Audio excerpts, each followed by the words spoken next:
Lukas pasal 23 ayat 39-43. Salah seorang penjahat yang digantung itu menghujat dia, katanya, "Bukankah engkau Kristus? Selamatkanlah dirimu dan kami." Tetapi yang lain menegur dia, "Tidakkah engkau takut kepada Allah sebab engkau menerima hukuman yang sama? Kita memang selayaknya dihukum sebab kita menerima balasan yang setimpal dengan perbuatan kita, tetapi orang ini tidak berbuat sesuatu yang salah." Lalu ia berkata, "Yesus, ingatlah aku apabila engkau datang sebagai raja." Kata Yesus kepadanya, "Aku berkata kepadamu, sesungguhnya hari ini juga engkau akan ada bersama-sama dengan aku di dalam Firdaus." Amin.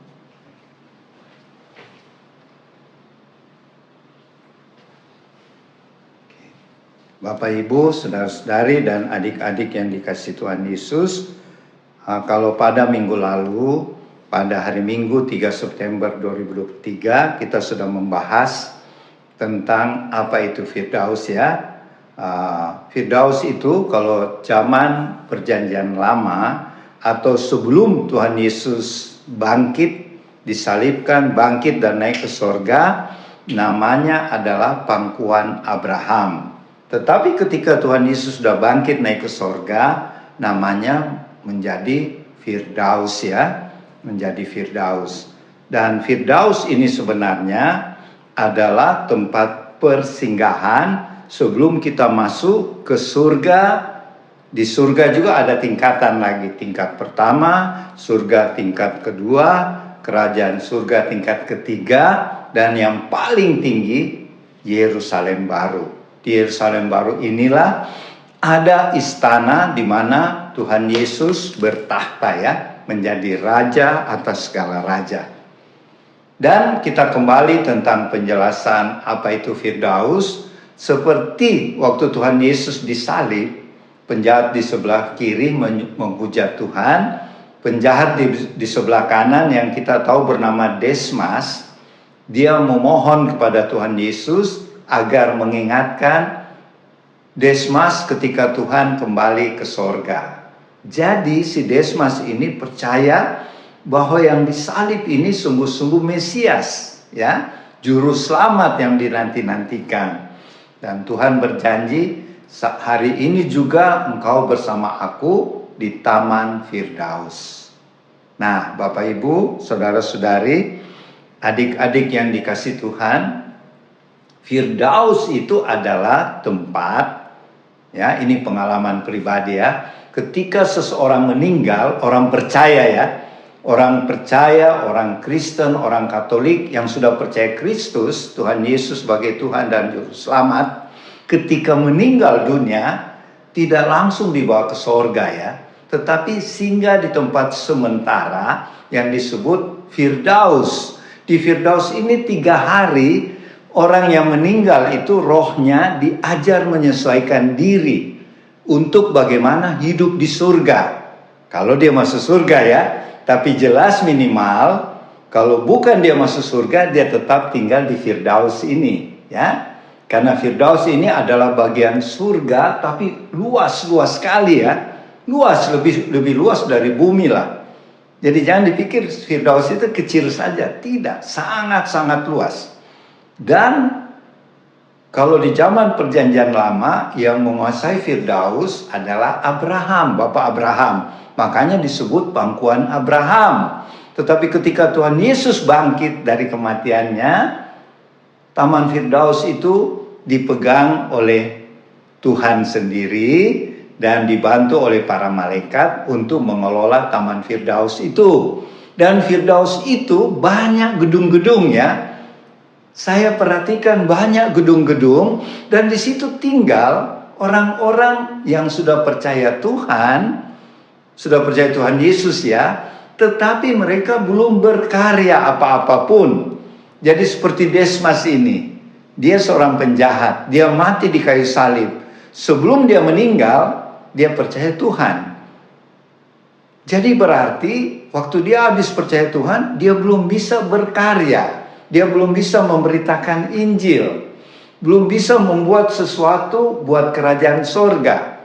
Jadi dia hanya bisa tinggal di Taman Firdaus, ya. Tidak bisa ke surga, tidak bisa ke surga tingkat 1, tingkat 2, tingkat 3, apalagi Yerusalem baru, ya.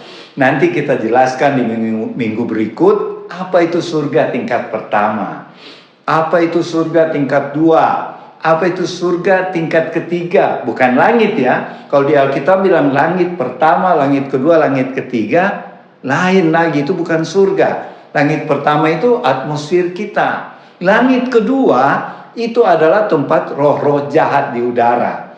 Langit ketiga, kalau bahasa Alkitab, itulah surga. Jadi langit ketiga kalau di Alkitab itulah surga, ya. Di surga ini ada bagiannya lagi Firdaus, dan terbagi lagi surga tingkat 1, tingkat 2, tingkat 3, dan Yerusalem baru. Nah, Desmas ini masuk hanya di Firdaus karena dia belum berkarya. Sekalipun dia sudah percaya Tuhan, ya. Demikian juga bagi orang-orang yang di saat mau meninggal, misalnya di rumah sakit, ya.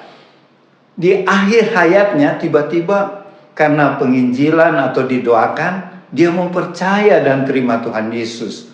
Tempatnya sama dengan Desmas, yaitu di Firdaus, ya. Jadi berbahagialah kita orang Kristen, orang percaya Tuhan yang sudah mendengarkan firman ini. Marilah kita bangkit, punya roh yang menyala-nyala untuk memberitakan Injil, untuk membawa jiwa-jiwa lain percaya kepada Tuhan. Sehingga nanti ketika kita meninggalkan dunia ini, bumi ini, waktu kita meninggal dunia, kita tidak hanya di Firdaus, tetapi kita akan tinggal minimal di surga tingkat pertama, ya. Minimal, bisa juga di surga tingkat kedua, surga tingkat 3 atau Yerusalem baru, yaitu apabila hati kita semakin kudus dan semakin kita rajin melayani, itu Tuhan catat. Dan itulah upah kita yang disebut upah kita besar di sorga, yaitu tempat kita nanti di sorga di tingkat berapa. Jadi Bapak Ibu saudara-saudari adik-adik, tidak ada yang sia-sia ketika kita berbuat untuk Tuhan, yaitu kita melayani. Contoh, kita berdoa tiap pagi, kita baca firman, itu dicatat oleh Tuhan. Itu bukan cuma di Firdaus, itu akan di surga tingkat pertama minimal. Apalagi sampai kita memberitakan Injil, apalagi kita sampai mendoakan orang sakit, mendoakan orang supaya percaya Tuhan. Itu mungkin minimal di tingkat 2, surga tingkat 2. Jadi marilah kita, Bapak Ibu saudara-saudari, khususnya teman-teman Warlot, bangkitlah semangatmu, bangkitlah punya roh yang menyala-nyala untuk melayani Tuhan. Supaya upah kita di sorga besar, yaitu tingkatan kita di sorga di mana nanti.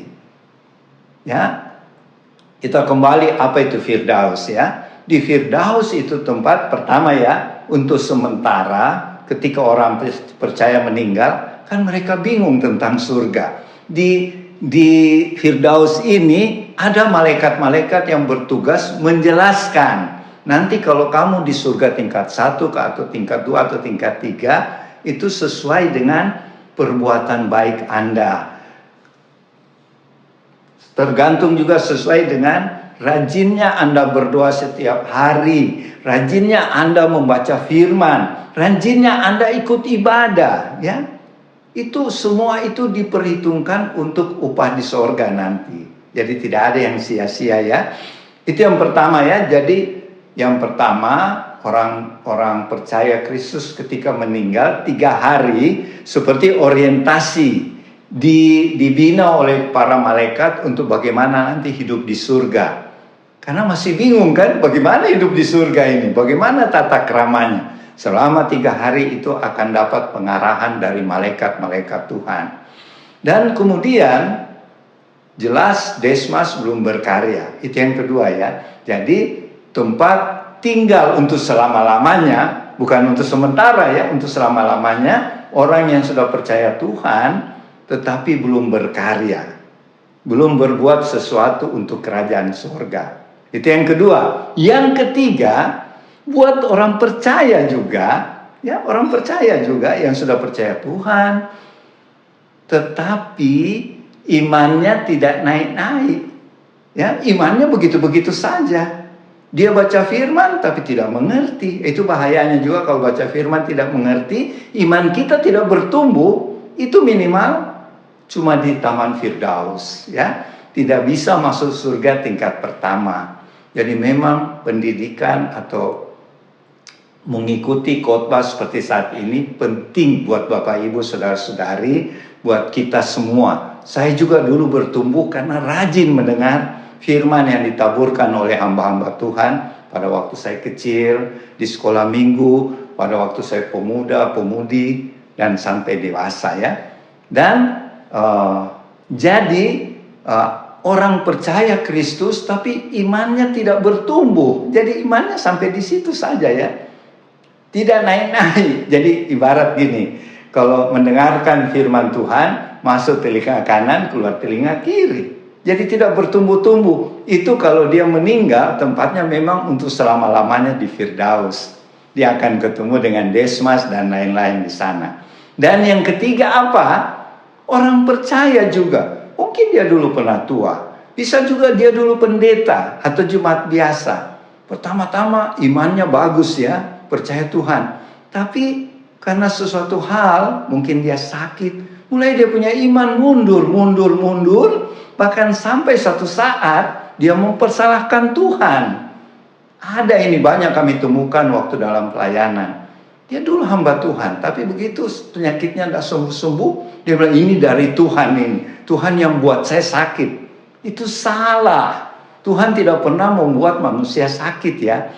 Itu artinya imannya sudah mundur. Kalau imannya sudah mundur ini, dia tidak masuk neraka, ya. Tetapi dia hanya tinggal di Firdaus. Nah, jadi ada beberapa kategori orang yang hanya tinggal di Firdaus, yaitu sudah mengenal Tuhan Yesus, percaya seperti Desmas tapi belum berbuat apa-apa sedikit pun.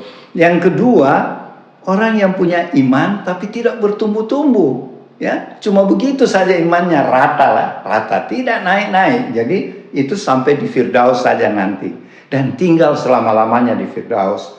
Dan yang ketiga, kategori orang percaya yang dulu dia beriman bagus, ya, menyala-nyala, tapi mundur karena penyakit, sakit tidak sembuh-sembuh, atau dia berbuat dosa ulang-ulang. Kan ada orang berdosa, ya, terus kita datang pelepasan, opa dengan oma datang pelepasan, tapi berikut dia buat dosa lagi. Itu dia memang tidak masuk neraka, ya, tetapi paling tinggi dia masuk hanya di Firdaus. Nah, bagaimana itu Firdaus? Firdaus yang saya alami begini. Firdaus itu indah sekali, ya. Yang namanya Firdaus, kalau bahasa Inggrisnya paradise, ya. Paradise. Kalau bahasa Spanyol paradiso. Ada lagunya dulu waktu saya masih kecil, Paradiso, ya, yang dinyanyikan oleh Yanti Sisters, ya. Jadi gini, Firdaus itu sangat luas dan indah sekali. Yang paling indah di bumi masih kalah. Jadi Taman Firdaus itu sangat luas dan indah, dan di sana banyak gedung-gedung, ya. Gedung-gedungnya juga indah. Di dalam gedung-gedung itu ada kamar-kamar, dan di kamar-kamar itulah orang yang tinggal, seperti Desmas, orang tadi percaya tapi mundur imannya, atau tadi orang percaya tapi imannya tetap saja. Jadi ada 3 jenis itu orang percaya, ya. Mereka tinggal di gedung-gedung, dan di gedung itu saya lihat ada kamar-kamar, ya. Disitulah kamar itu tinggallah, ya. Dan hebatnya tinggal di Taman Firdaus, sama juga di surga tingkat 1, 2, 3, kita tidak usah bekerja. Tidak seperti di bumi, kan, kita harus bekerja keras. Kadang-kadang dimarahi bos. Tapi kalau di Taman Firdaus atau di surga enak sekali, ya. Memang tidak sia-sia kalau kita percaya Tuhan dengan sungguh-sungguh. Tinggal di Taman Firdaus dengan di surga sangat-sangat enak. Kita mau makan saja, dan ada kegiatan-kegiatan, ya. Ada gedung-gedung tempat kalau nanti mau istirahat. Jadi tubuh kita sudah tubuh surgawi, sebenarnya tidak merasa lelah ya. Tetapi sudah terbiasa, kita ada jadwal, ada waktu istirahat. Jadi orang-orang di Firdaus itu setelah kegiatan hari-hari, kalau mereka rasa lelah, pulang di gedung-gedung itu dan ada kamar-kamar. Tapi ini bukan apartemen ya. Apartemen nanti di surga tingkat 1. Beda ya, ini gedung-gedung besar. Tapi yang lebih indah lagi di surga tingkat 1 berbentuk apartemen. Kalau di apartemen itu punya ruang tamu, punya ruang makan, punya kamar tidur. Jadi seperti apartemen di dunia tapi indah, besar dan indah-indah ya. Itu apartemen tempat tinggal orang di surga tingkat pertama. Kalau di Taman Firdaus ya, itu tingkatan paling rendah ya. Itu di gedung-gedung, tapi orang sudah bersyukur ya, daripada tinggal di neraka. Jadi di gedung-gedung itu ada kamar-kamar, jadi banyak gedung saya lihat ya. Dan di Firdaus itu indah-indah, bunganya indah-indah, binatangnya juga, burung-burungnya warnanya bagus-bagus, dan semuanya serba indah. Dan ada kegiatan juga, ada olahraga, ada orang main musik, itu ada di Taman Firdaus juga ya. Tetapi semuanya itu lebih bagus, lebih indah daripada waktu kita tinggal di bumi. Ya, itu bedanya. Jadi marilah kita hidup benar-benar sungguh-sungguh percaya Tuhan Yesus, dan kalau bisa kita berkarya. Jadi bukan cuma di Firdaus ya. Jadi tentang Firdaus itu yang saya bisa tambahkan, bahwa di Firdaus itu manusia, orang-orang itu tinggal di gedung-gedung ya, dan semua fasilitas ada ya, fasilitas Tuhan sediakan untuk jiwa-jiwa itu sudah jadi manusia tubuh rohani, bukan lagi kayak tubuh di dunia ya. Jadi tidak akan sakit-sakit lagi, dan hidup di Firdaus sangat indah. Kita bahagia ya. Cuma di Firdaus tidak ada pelayan-pelayan malaikat yang melayani kita. Kalau di surga tingkat pertama ada, di surga tingkat 2 ada, surga tingkat 3 ada, apalagi di Yerusalem baru. Jadi marilah kita berlomba-lomba secara rohani, berlomba-lomba secara iman, itu yang dianjurkan Tuhan. Seperti Paulus katakan, kita harus seperti olahragawan yang berlatih dengan keras supaya mendapatkan piala. Tapi kita orang percaya bukan berlatih keras untuk mendapat piala, tetapi untuk mendapat tempat yang lebih bagus lagi setelah kita meninggal ya. Karena kehidupan kita akan kekal ya, sampai selama-lamanya kita hidup demikian.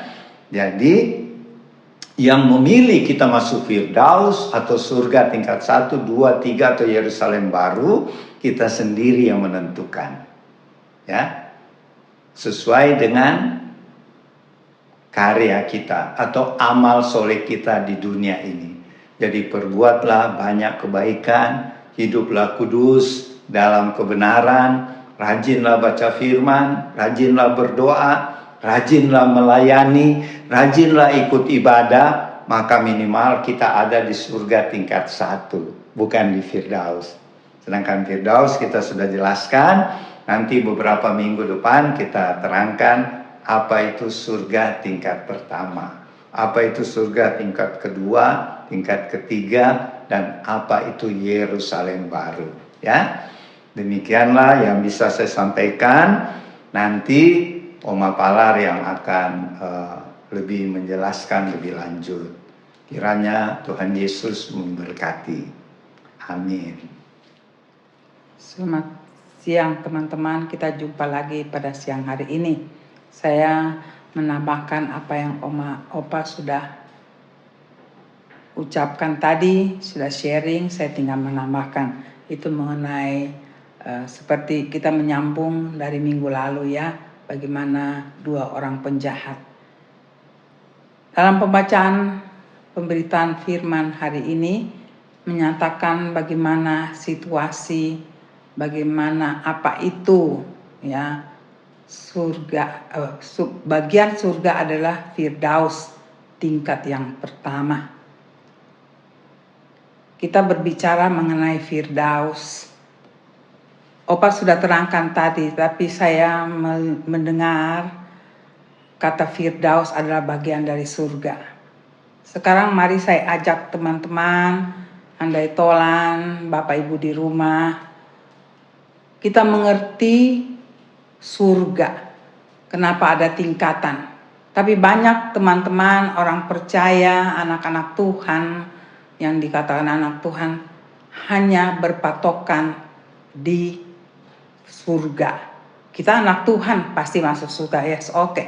Tetapi kenyataan yang banyak penglihatan, ya, kesaksian-kesaksian yang disaksikan oleh teman-teman atau orang-orang yang sudah pernah bawa ke surga, termasuk Opa tadi katakan, Opa sendiri. Di sini saya mengambil kesimpulan bahwa banyak orang memikirkan surga hanya percaya kepada Tuhan. Yang penting saya masuk surga. Tetapi dengan penglihatan yang saya sudah katakan tadi, kesaksian, surga itu tergantung kita. Sebagai manusia kita ingin di tingkat yang keberapa. Kalau bisa jangan dasarnya deh. Karena kehidupan kita maunya lebih dan lebih lagi. Itu baik. Ya.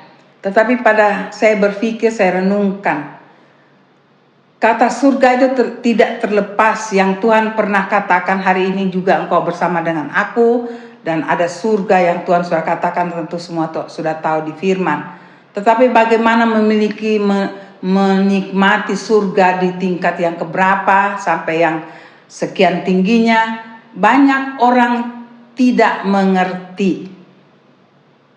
Yang saya memberikan pengertian bahwa surga itu kita harus hidup secara rohani. Bukan karena kita mau kejar surga baru kita hidup rohani. Tidak. Hidup kita yang sebenarnya adalah rohani. Karena kita ciptaan Tuhan. Ciptaan Tuhan sendiri. Kita diciptakan oleh kemuliaan Tuhan. Itu yang mendasari pengertian kita. Jadi tanpa kita mengejar pun, apalagi kalau kita sudah mengejar, saya kira itu sudah masuk dalam pengertian yang dalam. Kita harus tahu kehidupan kita yang sebenarnya adalah rohani. Kita diciptakan oleh sama segambar dengan Tuhan. Jadi asal kita adalah Tuhan. Kita segambar dengan Tuhan. Kalau kita mengerti ini, maka kehidupan kita, ya, tinggal kita gali keintiman dengan Tuhan. Kenapa selalu ada masalah? Ya, orang katakan aku mau di tingkat surga. Yang penting juga ada yang mengatakan yang penting aku di surga. Ya, itu baik. Ya. Lalu kita pertahankan. Padahal sebenarnya banyak saya renungkan, orang tidak mengerti. Kalau saya mau simpulkan, kehidupan kita sangat berpengaruh di rohani. Kehidupan dunia itu nomor 2. Itu khusus untuk orang-orang yang mengenal Tuhan. Dan pada dasarnya pertama Tuhan bilang, siapa yang percaya aku akan selamat. Itu benar. Dan karena kita selamat, kita tidak berusaha lagi. Yang penting aku selamat, aku percaya. Maka kita mengejar dunia, tetapi bersama Tuhan. Dunianya yang utama.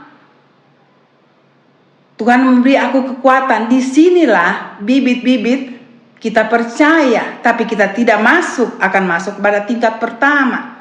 Yang penting aku percaya.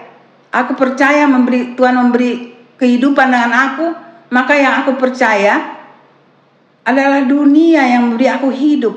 Terbalik, Bapak Ibu di rumah. Kalau kita menyadari kehidupan kita, ciptaan kita sebenarnya adalah Tuhan yang menciptakan kita.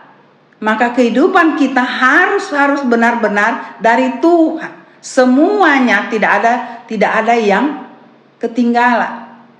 Yang tertinggal, semua hidup kita harus mengerti Tuhan, harus mengerti maunya Tuhan, harus mengerti pribadi Tuhan, apa maunya Tuhan terhadap kita. Maka hidup kita akan berkarya untuk Tuhan. Ya, hasil dari itu berdampak di dunia jasmani. Banyak orang mengejar jasmani. Tuhan itu sambi. Kalau kita percaya diberikan kekuatan, terbalik teman-teman. Kita harus menyadari ini lebih dulu. Supaya apakah dikatakan surga tingkat pertama, kedua, ketiga, dan seterusnya. Kenapa itu ada? Kita harus mengerti. Berarti di situ ada kelas. Malah yang kita kejar adalah dunia. Supaya aku sehat, aku hidup bahagia. Yang penting aku percaya Tuhan itu boleh saja. Tetapi sayang sekali. Bukan saja percaya, tapi kita percayakan kehidupan kita. Kita maunya Tuhan apa ya untuk saya? Jadi teman-teman, saya simpulkan, rohani lebih dulu, baru jasmani. Kalau jasmani yang kita urus pertama, mungkin kita dapat. Karena Tuhan katakan mulai hari ini waktu di perjanjian lama, siapa bekerja, siapa dapat. Tapi anak Tuhan itu beda. Itu mempunyai kekuatan yang double. Tuhan yang menciptakan bumi ini, dia punya warisan semua dia berikan untuk anaknya. Yang percaya. Nah, kalau demikian kita akan berhasil di dunia kalau kita berhasil dengan Tuhan. Jadi hidup kita harus rohani. Jangan dengar kata orang, oh rohani banget. Itu harus dengan kita. Itu harus kita punya lebih dahulu. Bumi jasmani terbatas, tapi Tuhan tidak terbatas. Disitulah hikmat. Disitulah pengetahuan yang lebih dalam dari bumi. Maka hasilnya, karena kita bicara surga, itulah surga. Jadi orang katakan seperti minggu lalu, apakah kita bisa menikmati yang saya jelaskan minggu lalu? Apakah kita bisa menikmati surga di dunia? Bisa. Asal hidup kita rohani. Kita dapatkan kehidupan dunia itu dengan rohani. Tidak terpisah dunia, orang rohani tidak terpisah dengan dunia. Karena kita hidup di dunia. Tapi kita yang harus menguasai dunia dengan rohani kita. Dunia tidak bisa menguasai rohani kita. Tidak bisa. Nah itulah, kalau kita simpulkan, disitulah kita bisa dapat apa yang kita bicarakan siang hari ini. Surga dasar, tingkat 1, 2, 3 dan seterusnya.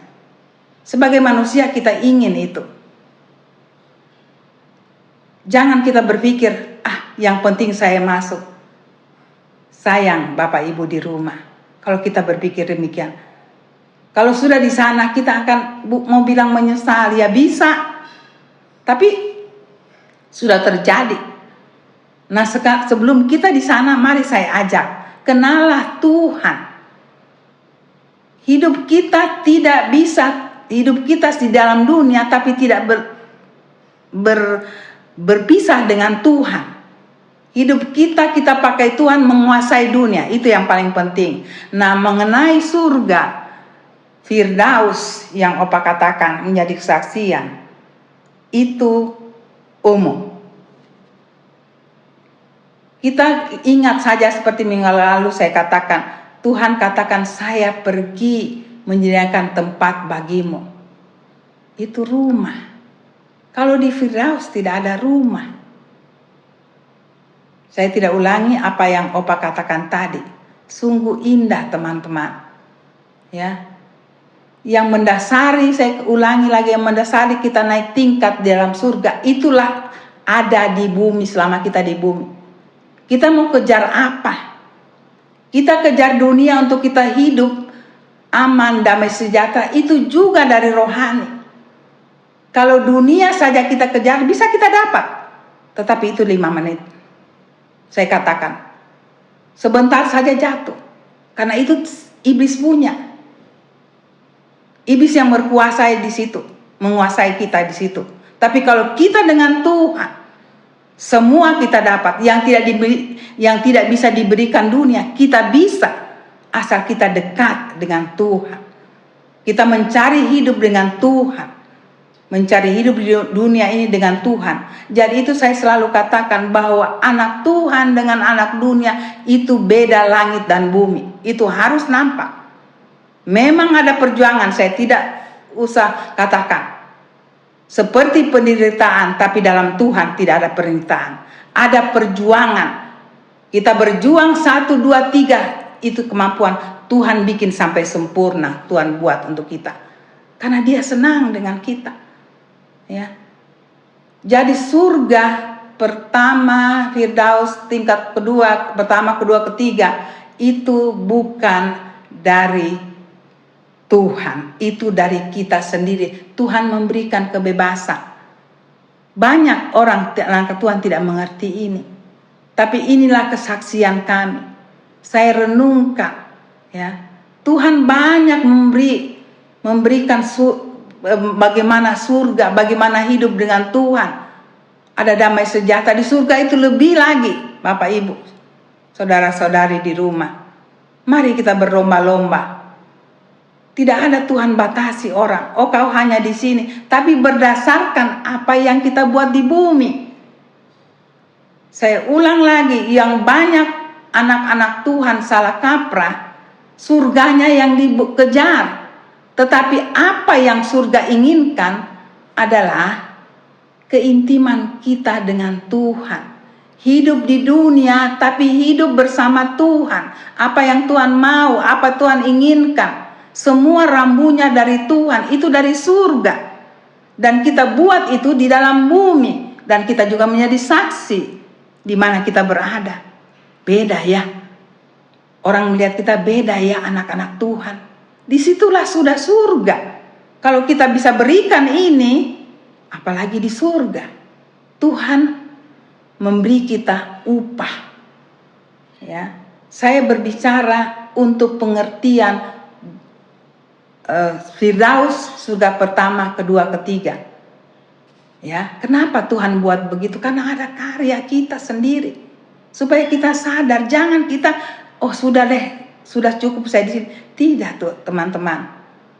Kita mau menyesal tidak bisa kembali. Ya, beda. Kalau Tuhan bilang buat itu ada perbedaan, tentu ada sesuatu yang nikmatnya juga berbeda. Ya, saya tidak berbicara dulu tingkat 1 seperti yang Opa katakan 1, 2, 3 itu nanti kemudian. Tapi saya mau mengajak supaya teman-teman, Bapak Ibu, saudara-saudari di rumah, kenapa itu ada perbedaan? Sekali lagi saya katakan, itu kita harus mengerti. Hidup kita harus rohani. Setelah kita mengerti rohani, itu juga akan hidup kita akan bersama kehidupan kita dengan dunia. Jadi kita kalahkan dunia dengan kehidupan kita secara rohani. Ini banyak yang terbalik. Dunia sudah ada, ya. Kita senang. Nggak lama habis, kita menderita baru kita cari Tuhan. Banyak yang demikian. Nggak usah kita tutup lagi. Karena dunia yang diutamakan. Anak-anak Tuhan harus rohani. Tanpa kita minta. Kalau kita cari Tuhan yang pimpin kita, Tuhan yang buka itu dunia. Mari teman-teman, kita berlumba-lumba. Hiduplah secara rohani. Jangan hidup kata dunia, kata orang. Hidup berkata Tuhan, kata roh. Karena Roh Kudus yang pimpin kita. Manakah jaminan kita adalah surga. Itu ya dan amin. Dan bukan lagi tingkat dasar. Ya, sudah masuk tingkat 1, 2 dan seterusnya. Saya tidak katakan lagi, saya tidak ulangi ya. Saya tidak buka ini nanti minggu-minggu depan bagaimana tingkat 1, 2 dan 3. Hanya itu saya tekankan, sangat tekankan karena banyak sekali orang yang salah, teman-teman anak Tuhan banyak yang salah kaprah. Surganya yang penting saya percaya. Saya tidak ulang lagi tapi pasti Bapak Ibu di rumah mengetahui karena saya sangat rindu. Teman-teman harus mengerti Tuhan. Rohani dulu baru jasmani, dan Tuhan itu buka ya Jadi teman-teman, Bapak Ibu di rumah pada siang hari ini, saya hanya menghimbau, carilah Tuhan, cari keintimannya, maka dunia ini Dia akan berikan, Dia beritahu. Nggak usah kita cari sedikit, itu bagian perjuangan kita. Tapi Tuhan buka lebih sempurna bagaimana dunia ini, maka kita terhindar dari segala yang jahat. Mari kita cari Tuhan lebih intim. Hiduplah secara rohani, nikmatilah surga di dalam rumah tangga kita pribadi, ya, dan orang-orang yang kita patut untuk layani, kita sudah diberi talenta, hidupkanlah cara surga di dalam kehidupan mereka. Kiranya kita bertemu lagi di minggu depan. Sekian saja, sampai kita bertemu lagi. Tuhan memberkati.